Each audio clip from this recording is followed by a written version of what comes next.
오래 묵혀둔 질문이 수미 씨를 이 길로 이끌었습니다. 1년간 들을 수 없었던 그 답을 들려줄 한 사람, 무속인 김 씨입니다. 오늘은 그 답을 들을 수 있을까? 동생한테 왜 그렇게까지 했는지 묻고 싶어서 찾아왔어요. 밥 넣어놓고 사람 죽이려고 해놓고서 제가 지금 죽이려고 한다고요? 우리는 신에게도 가는 사람들이에요. 저 피해자예요, 저도. 피해 본 게 하나도 없는데 어떻게 피해자예요? 피해 본 게 하나도 없대요. 미치겠네. 그러니까 이제 안 되니까 그냥 그만합시다. 그러니까 피해 입은 걸 얘기하시라고요. 아니, 내가 남삼한테 말하고 싶지 않고요. 됐어요. 저는 제 상대가 아니라 제 동생 일이에요. 오늘도 끝내 답을 듣지 못한 수미 씨. 동생 경미 씨와 무속인 김 씨 사이에는 무슨 일이 있었던 걸까? 저희가 1남 5년인데 부모님이 어렸을 때 이혼을 하시고 뿔뿔이 흩어져서 살았고 넷째는 정말 친했죠. 부모님의 이혼으로 불우했던 유년 시절, 수미 씨보다 2살 어린 경미 씨는 언니들도 의지할 수 있을 만큼 든든한 동생이었다고 합니다. 지난 2008년 경미 씨가 결혼을 하고 가정을 꾸리며 마음이 놓였다고 합니다. 그런데 동생 경미 씨에게 지난 2012년 운명이 바뀌는 일이 발생했다고 합니다. 어머니가 신내림을 받으셨고요. 근데 몇 달 있다가 갑자기 엄마한테 연락이 왔었거든요. 신내림을 받고 있다고. 그래서 이제 동생도 집에다가 그걸 모시고 있다는 거예요. 친정엄마에게 내림구슬을 해준 무속인 최보살의 권유로 동생 경미 씨도 무속인의 길을 가게 됐다는 겁니다. 언니 수미 씨는 걱정했지만 내림굿 이후 동생이 집안에 작게 신당만 차렸을 뿐 전과 다름없는 일상을 보낸 모습에 안도했다고 합니다. 그러던 지난 2020년 갑자기 달라지기 시작했다는 동생 경미 씨. 안녕하세요. 정근당입니다. 5월 3일 월요일 1분 짧은 영상으로 오늘 운세에 대해서 말씀드리겠습니다. 온라인 동영상 사이트에 점사를 보는 영상을 올리기 시작한 겁니다. 나중에 엄마하고 얘기를 듣다 보니 동생이 그 사람하고 일을 하고 있었다는 거예요. 동생과 함께 활동하던 사람은 바로 무속인 김 씨였습니다. 경미 씨에게 내림굿을 해준 최보살의 또 다른 신딸이며 경미 씨와는 신자매 사이였다는 김 씨.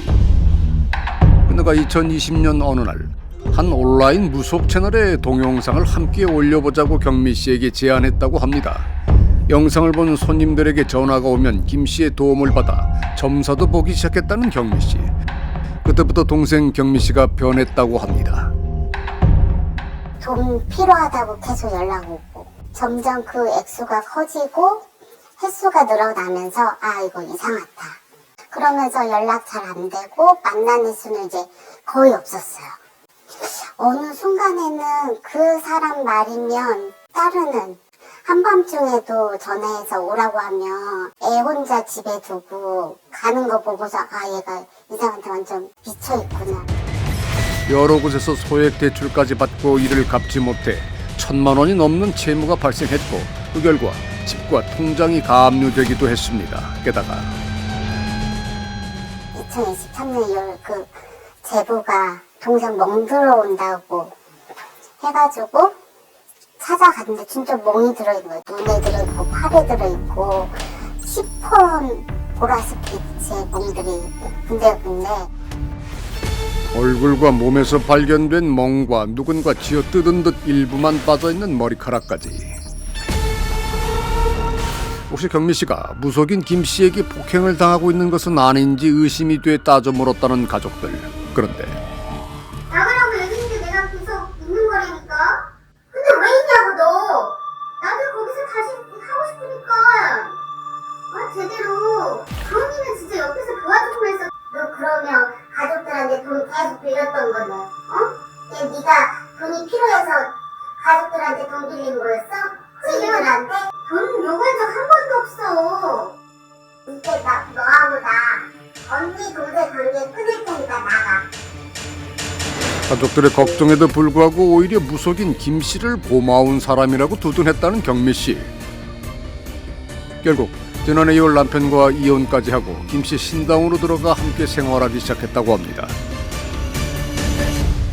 연락이 닿지 않아 야속했지만은 건강히 잘 지내길 바랐던 동생 경미 씨의 소식이 들려온 건 7개월 뒤인 지난해 10월 무속인 김 씨로부터 한 통의 전화가 걸려왔다고 합니다.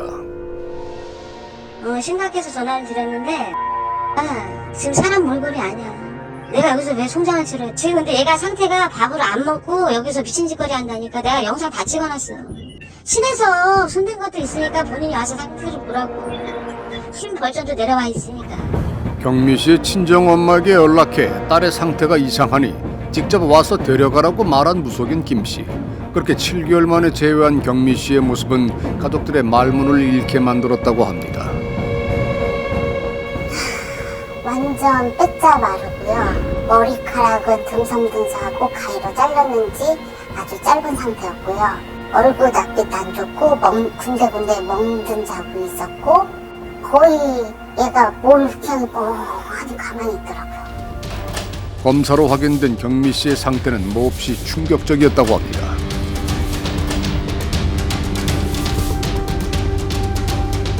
그 양쪽 고막이 다 파열돼 있고 안구 쪽에 일부 망막박리가 있고 오른쪽 늑골골절이 4개인가 있고 그다음에 흉골골절이 있고. 가족들의 질문에도 내내 침묵하던 경미 씨가 병원에 입원한 지 3일 만에야 입을 열었다고 합니다. 승모 이게 목에 있어서 생긴 거라고? 케이블 타이랑 조작이 코가 사이 케이블 타이도 있고 다리도 또 어디 맞았어? 여기랑 옆구리 한 사람이 때렸어? 경미 씨를 폭행한 인물이 신언니이자 함께 신당에서 동거했던 무속인 김 씨라는 겁니다. 가족들은 곧바로 김 씨를 감금, 폭행 등의 혐의로 경찰에 고소했지만 1년 넘게 수사가 길어지고 있는 상황. 그녀와 신자매 김 씨의 인연은 어떻게 시작된 걸까? 조영마 신내림을 받는 날에 그때 이제 처음 보게 된 거죠. 우연치 않게 이제 제가 점집을 그냥 갔어요. 그래서 제가 뭔가 좀 잘못된 것 같다. 그랬더니 그분이 그래 잘못했어 이렇게 얘기를 하게 된 거죠. 10살 차이가 났지만은 같은 신엄마를 모시는 자매로서 가까이 지냈다는 두 사람. 경미 씨가 신을 모시는 일에 대해 내내 혼란스러워하자 2016년 김 씨는 경미 씨에게 신내림을 무르는 굿을 제안했다고 합니다. 2016년도에 네가 안 하니까 지금 쬐끄맣게 모시고 있는 걸 정리를 하자. 근데 그때 저한테 한 말이 자기네 신당은 꼭 와야 된다고. 근데 무조건 안 가면은 막 이제 전화로 뭐라 그러고 안 좋아질 거야 막 이러면서 막 얘기를 하기 시작한 거죠. 더 이상 신을 모시지 않게 됐지만 자신과 가족에게 불행한 일이 닥칠까봐 김 씨의 신당에 종종 방문했다는 경미 씨.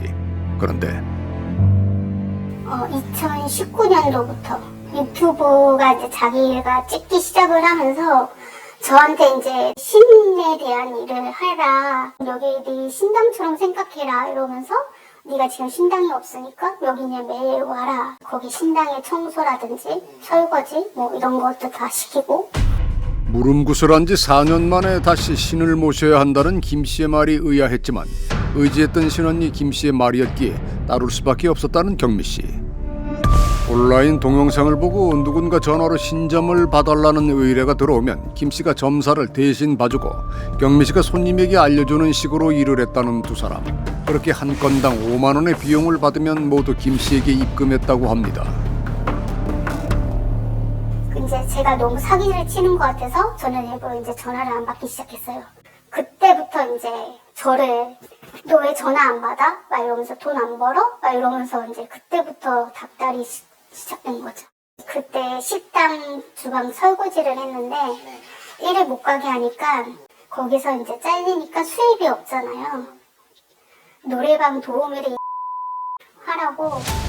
어느 순간부터 경미 씨에게 돈을 벌어야 한다고 강조했다는 김 씨. 전화 점사를 거부하자 노래방에서 손님 접대하는 일을 하라며 자신이 아는 노래방 업주를 소개해줬다고 합니다. 하지만 경미 씨가 이를 거절하자 김 씨의 폭행이 시작됐다고 경미 씨는 기억합니다. 그래도 얼굴이 완전 시퍼렇게 멍들 정도로 맞았어요. 그래서 저한테 집에 가지 말라고 얘기까지 했거든요. 또 시댁 얘기라고 하면서 아들, 남편 뭐 죽이겠다 뭐 그런 얘기도 했고. 경미 씨는 전화, 점사, 식당과 노래방에서 일하며 받은 돈 대부분을 김 씨에게 바로 이체했다고 합니다. 가족과 지인들에게 빌린 돈도 모두 김 씨 계좌로 입금했으며 소액 대출을 받은 돈들까지 모두 김 씨에게로 보냈다는 경미 씨. 그렇게 2022년 3월 10일부터 23년 10월 4일까지 계좌 거래 내역으로 확인된 금액만 약 4천만 원가량. 경미 씨는 김 씨에게 현금으로 건넨 금액까지 추산하면 약 1억 원의 돈을 갈취당했다고 주장하고 있습니다. 게다가 내가 3천만 원을 빌렸으니까 문제까지 갚고 이런 거를 공증을 서라. 네가 돈을 안 벌고 일도 안 하니까 그런 것도 쓰게 했어요. 그 당시 집안 상황에 대해 누구보다 잘 알고 있을 한 사람. 지난해 2월 경미 씨와 이혼한 전 남편을 어렵게 만나 물었습니다. 만나기 전에도 가정에 소홀 했어요? 아니에요. 잘했어요. 음식 솜씨가 좋은 편이에요. 아들한테는 잘 했어요? 엄마로서? 지급 정성은 했던 건 맞아요. 애가 제일 최고였어요. 애가 최우선이었어요. 신내림을 받은 후에도 변함없이 아이와 시부모에게 최선을 다했다는 경미 씨. 그런 아내가 김 씨를 만나면서부터 변해갔다고 남편은 기억합니다. 22년도 말쯤이었던 것 같아요. 계속 몸에 멍이 들어오고 이거 왜 그러냐 그러니까 넘어졌대요. 원래 멍이 좀 잘 드는 사람이니까 아 그런가 넘어졌겠거니 하고 했는데 어떤 날 얼굴에 이제 멍이 다 들어선 거예요 이게. 지난해 2월 그날도 새벽에 신당에서 돌아와 늦게까지 잠을 자는 아내를 살펴보니 눈과 턱, 팔 등에 멍이 들어있던 겁니다. 아 이건 도저히 안 되겠다는 거예요 이게. 장모님이랑 처형한테 전화를 해가지고 요즘 상황이 이렇다 이걸 좀 와달라. 장모님도 도저히 안 되겠다 싶어가지고 가가지고 전판을 딱 진짜 폭행의 흔적으로밖에 볼 수 없는 멍자국에도 이해되지 않는 답변만 했다는 경미 씨. 결국 남편은 마지막이라는 마음으로 처가 식구들과 함께 무속인 김 씨를 찾아갔다고 합니다. 무속일을 등한시하고 노래방 일에 빠져있는 경미 씨를 올바로 깨우치게 하기 위해 데리고 있는 거라고 말했다는 김 씨. 경미 씨를 집으로 돌아가지 못하게 한 적도 없다며 큰 소리쳤다고 합니다. 그래서 이제 한테 물어보더라고. 갈 거냐 그랬더니 얘는 이제 대보복이 당할 거니까 못 간다고 그러죠. 멍이 든 채 돌아왔지만 계속해서 김 씨 곁에 남겠다고 말한 경미 씨. 결국 지난해 2월 그 사건 이후 남편과 경미 씨는 협의 이혼을 진행했습니다. 폭행이 사실이었다면 왜 그때 가족들에게 털어놓지 않았던 걸까? 사진이랑 이제 음성 파일에서 수십 장의 각서를 만들어 놓고 동영상 완전 나체 홀딱 벗은 그런 것도 있었고 아들 학교나 뭐 이런 데 뿌리겠다. 그리고 남편 핸드폰으로 다 보내고 막 이랬나 봐 이래서 지난해 7월 경미 씨를 옷방에 가도 화장실도 가지 못하게 막으며 대신 강아지 배변 패드를 깔아줬다는 김 씨. 결국 참지 못하고 배변 패드 위에 소변을 봤는데 그 장면을 촬영까지 했다고 합니다. 그렇다면 김 씨는 왜 지난 10월 9일 경미 씨를 돌려보냈던 걸까? 맨 처음에 이제 제가 그날 퇴근을 한 거죠. 갑자기 너 왜 거짓말을 해? 이러면서 때리기 시작을 한 거예요. 하도 맞으니까 아프다고 제가 그만 때리라고 도망도 다니고 계속 소리를 내니까 안방에 캣타워가 있어요. 거기에 케이블 타이로 연결을 해서 묶였죠. 노래방 일을 하고 받은 일당 중 5만 원이 부족하다는 이유로 폭행이 시작됐다고 합니다.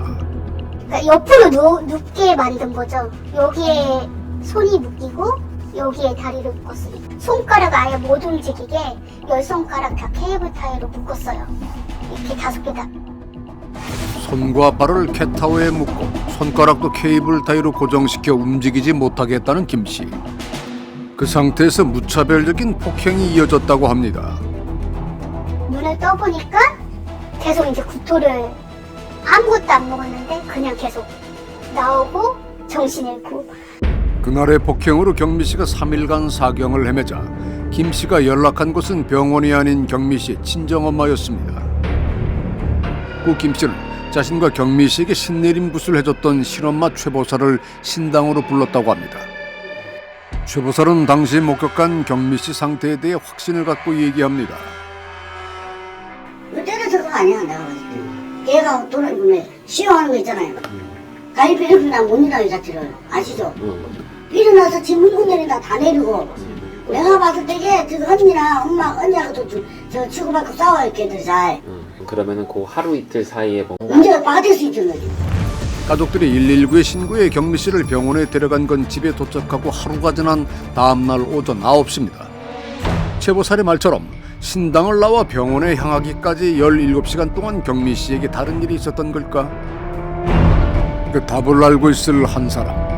8개월 동안 동거해온 신자매 김 씨는 어떤 입장일까? 일단은 저도 좀 억울한 부분이 많아서 이렇게라도 좀 얘기하고 싶어서. 전화 점사 관련 문의가 많이 들어오던 시기 갑자기 경미 씨가 일을 그만하겠다고 말하자 김 씨는 답답한 마음에 노래방 접대일을 흘리듯 말했었다고 합니다. 그렇다고 아무것도 안 하고 항상 애들 내가 뒷바라지 할 수는 없고 또 나하고 살면 생활이 어떻게 될래? 그랬더니 식당 갈 때 걔가 손목이 아프다 그래서 뭐 어디가 아프대. 근데 뭐해서 볼래? 그랬더니 노름 도우미? 그랬더니 진짜로 한다는 거야. 내가 미친 막 욕을 했어. 처음에는 내가 그걸 하라고 한 게 아니야. 난 안 갈 줄 알았는데 의외로 너무 잘 나가는 거 의외로. 그렇다면 경미 씨에게 약 4천만 원의 돈을 이체받고 3천만 원에 대한 공증까지 받은 이유는 대체 뭘까? 솔직히 한 달 생활비로 나가는 것도 무시하고 대충 계산해봐도 얼추 그 돈이 그 돈이야. 그거를 갈취를 해서 쓰지는 않았다 그 소리예요. 공증은 왜 받으신 거예요? 그거를 달라는 소리가 아니라 걔가 그 정사를 봐야 되는데 공부도 일단 소원했고 자기가 하려는 의지가 의외로 없어요. 그래서 내가 그랬어. 그럼 이거를 확실히 바로 잡아야 된다. 이렇게 하면 안 된다 했더니 진짜로 열심히 하겠대. 근데 너 이번에 또 약속을 또 오겠어? 그럼 너 어떻게 할 거야? 공주라도 쓸 거야? 3천? 이렇게 얘기했는데 한다는 거야. 너 이거 공주 없냐? 이거 큰일 나는 거야. 까지도 얘기해줬어요. 큰일 날 거 아는데 왜 받으셨어요? 얘가 그렇게 한대요. 그럼 믿어준다 이거 하니까 얘가 그렇게 한대. 그렇다면 경미 씨에게 돈을 벌어오라고 요구하며 폭행이 시작됐다는 주장에 대해서는 어떤 입장일까? 그때부터 폭행이 있었다고요? 예, 그냥 저는 그래요. 없어요. 나는 몰라요. 없어요. 모르는 거예요? 없는 거예요? 없는 거죠. 때린 사실이 없다. 아, 깜짝이는 때렸었다 그랬잖아요. 그거 매달 그렇게 깜짝이 때리겠냐고요. 아니라고요. 없어요. 경미 씨를 감금하고 폭행했다는 그날의 주장에 대해서는 어떤 입장일까? 수면 쓰러지고 그게 반복이 됐어요. 그럼 내가 어쩔 땐 탁 잡기도 하고 어쩔 때는 옆에 쓰러지기도 하고 내가 그러니까 그 과정이 정확히 기억은 안 나겠는데 나도 미치겠다. 너 때문에 내가 죽을 것 같다. 뭐 잠도 못 자고 내가 언제까지 날밤새 해야 되냐. 그러니까 얘가 갑자기 일어나더니 그러는 거야. 언니 진짜 못 믿겠으면은 나를 이렇게 하고서 자기 묻고서 잘하는 거지. 장난해? 그러면서 내가 처음에는 이렇게 문을 신용을 했어요. 바로 다 끊었어요. 근데 안 믿잖아요. 그렇게 하지 않았습니다. 정확히. 경미 씨의 손을 케이블 타이로 묶은 것도 경미 씨의 제안이었고 감금하지도 폭행하지도 않았다는 김 씨. 하지만 경미 씨의 몸에 남아있던 상흔들은 김 씨의 주장만으로는 설명이 되지 않습니다. 빙의가 제대로 됐나? 귀신이셨나? 이런 정도 생각도 많이 했어요. 어쨌든 이상한 게 보일 때도 있으니까. 근데 이거를 과학적으로 증명을 못 하잖아요. 어르신들 진짜 한 대 때렸나? 무속의 일은 과학적으로 설명이 어렵지만 몸에 남은 상처는 설명이 가능합니다. 2023년 10월의 손상을 보면 왼쪽과 오른쪽 모두 갈비뼈 골절이 있는데요. 특히 주목할 거는 오른쪽에 있는 갈비뼈의 골절과 이 복장뼈 또는 흉골이라고 부르는 골절이에요. 이거는 잘 안 부러지는 거예요. 그것만 있는 게 아니에요. 허리뼈 있는데 가로돌기가 골절이 된 거거든요.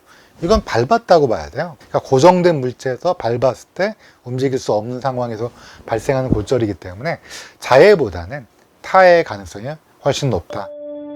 김 씨가 경미 씨 가족에게 연락했던 날 김 씨의 신당을 먼저 찾았던 최보살은 우리에게 가족들이 경미 씨를 때렸을 가능성을 제기한 바 있습니다.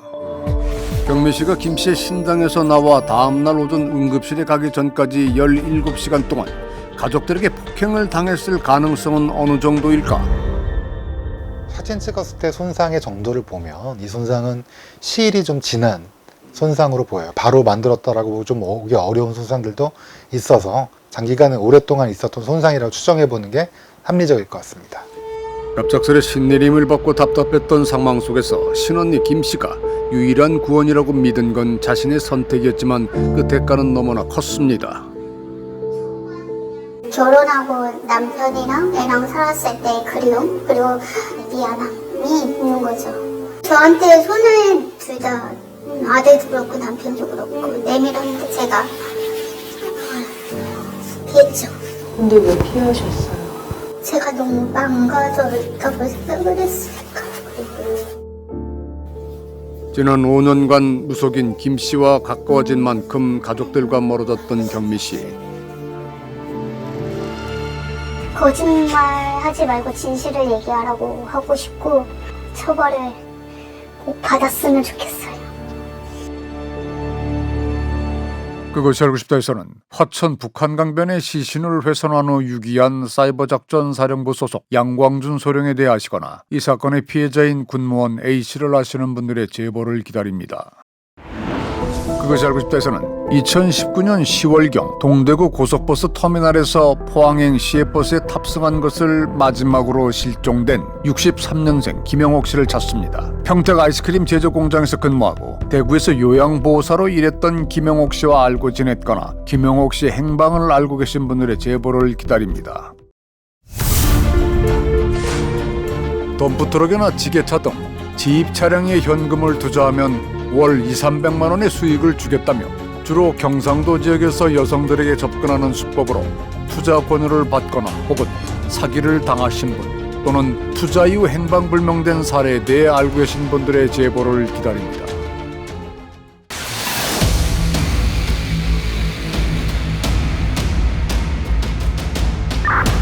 지난 11월 26일 광주 광산구 동광산 톨게이트 인근 고속도로에서 50대 부부가 흉기에 찔린 채 승용차 안에서 발견된 사건에 대해 아시거나 해당 사건의 50대 부부에 대해 알고 계신 분들의 제보를 기다립니다.